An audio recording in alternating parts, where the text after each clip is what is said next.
તો રાજકોટની વોકહાર્ટ હોસ્પિટલ ફરી વિવાદમાં આવી છે। સ્કૂટર પરથી પડી જવાને કારણે એક 9 વર્ષના બાળકને તાત્કાલિક વોકહાર્ટ હોસ્પિટલમાં લઈ જવામાં આવ્યો હતો। હાથમાં પતરું લાગ્યું હોવાથી હોસ્પિટલના ડોક્ટરોએ તરત જ બાળકની સારવાર શરૂ કરી તેમજ 7 ટાંકા લીધા હતા। બાદમાં 24 કલાક એડમિટ થવા માટે કહેતા હા પાડી। આ દરમિયાન કેશલેસ સારવાર હોવા છતાં 10,000 રોકડા વસૂલાયા હતા, જેમાંથી માત્ર 1400નું રિફંડ આપવામાં આવ્યું હતું। છેલ્લા 1,60,000થી વધુનું બિલ તેમને પકડાવી દેવામાં આવતા સવાલ થયો છે કે આટલી સારવાર માટે આટલું મોટું બિલ કેમ આપવામાં આવ્યું। હોસ્પિટલ સ્ટાફે આ અંગે સંતોષકારક જવાબ ન આપતા કાયદેસરની કાર્યવાહી કરવાની બાળકના દાદાએ તૈયારી બતાવી હતી। મહત્વનું છે કે સામાન્ય સારવાર માટે હોસ્પિટલે દર્દીના પરિવારજનોને 1.6 લાખનું મોટું બિલ ફટકાર્યું હતું, જેને લઈને રોષે ભરાયેલા બાળકના દાદાએ વોકહાર્ટ હોસ્પિટલ સામે ગંભીર આક્ષેપ કર્યા છે। એ લોકો ઇમરજન્સીમાં એનો ઘાવ સાફ કરે એટલે પાટો વાળી આપ્યો। પછી અમને પૂછ્યું કે ભાઈ તમારે મેડિક્લેમ છે? તો કે હા છે।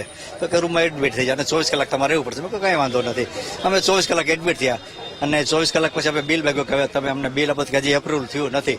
એ બિલની અંદર અમને 2 કલાક અમને વેઇટ કરાવડાવી। રાતના 5 તારીખે રાતના 10 વાગે 10:47 આજુબાજુ એ બિલ અમને આપ્યું એને, ત્યારે જોઈને અમારા હોંશકો ઉડી ગયા। એ 8 સ્ટીચના એને 1,60,910 રૂપિયા બિલ કરેલું હતું। એ અમને એમ લાગ્યું કે આની અંદર ઘણું ખોટું થયેલું છે।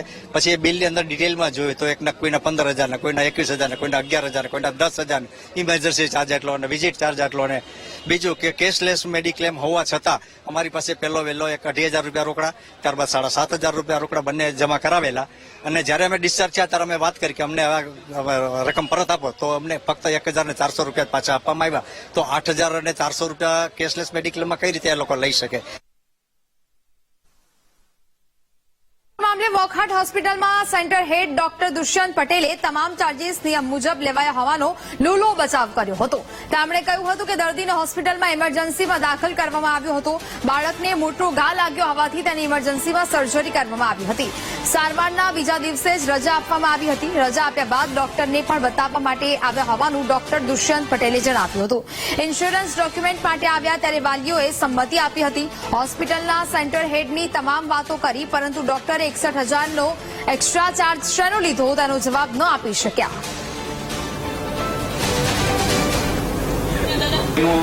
જે વુન્ડ છે, જે ઇન્ફેક્ટેડ છે, તેનું ઇન્ફેક્શન વધારે એને શરીરને નુકસાન ના કરે અને એટલા માટે ઇમરજન્સી સર્જરી કરવી પડી હોય। આફ્ટર કન્સેન્ટ ડિટેલ આપણી સંમતિ લીધા પછી, સંમતિમાં પ્રોસિજર સંમતિ પણ આવી જાય અને એસ્ટિમેશન સંમતિ પણ આવી જાય। ડિટેલ બિલિંગ સંમતિ પછી આપણે એને સર્જરીમાં લીધું છે, ઇમરજન્સી સર્જરીમાં।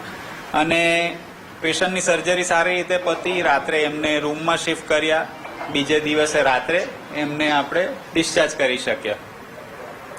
આ પૂરી કાર્યવાહી એકદમ સ્મૂથલી સારી રીતે પતી છે અને નેક્સ્ટ ડે એમને સાંજે લેટ ઇવનિંગ ડિસ્ચાર્જ કરી શક્યા। અને 8 તારીખે પાછા એવો ફોલોઅપમાં આવેલા હતા, જ્યારે ફોલોઅપ એટલે કે ઓપરેશન થયાના ડિસ્ચાર્જ થયા પછી આપણે એમને પાછા બોલાવતા હોઈએ ડ્રેસિંગ કન્ડિશન જોવા માટે। ડોક્ટરે એ ડ્રેસિંગ કન્ડિશન વગેરે ડિટેલ એક્ઝામિન કરી અને એ પ્રમાણે એમના પ્રમાણે વુન્ડ ચોખ્ખું છે અને હિલિંગ સારું ચાલી રહ્યું છે। મતલબમાં ઓપરેશનનું જે અગત્યનું આપણું કામ હતું તે પૂરું થયું અને હવે પેશન્ટ રિકવરી ફેઝમાં છે। તો હવે આ સમગ્ર મામલાને લઈને અનેક સવાલો આ હોસ્પિટલ પર ઉભા થઈ રહ્યા છે। ખ્યાતિ કાંડ બાદ વધુ એક હોસ્પિટલનો આ ગોરખ ધંધો છે તે ચાલી રહ્યો છે। શા માટે વારંવાર વોકહાર્ટ હોસ્પિટલ વિવાદમાં આવે છે તેવો પણ સવાલ થઈ રહ્યો છે। જીવ કરતા રૂપિયાને વધારે મહત્વ આપે છે આ વોકહાર્ટના તબીબો। આવી હોસ્પિટલનો વિરોધ કાર્યવાહી હવે થવી જોઈએ તે જરૂરી બન્યું છે, કારણ કે અવારનવાર આ પ્રકારની ઘટનાઓ પ્રકાશમાં આવી રહી છે।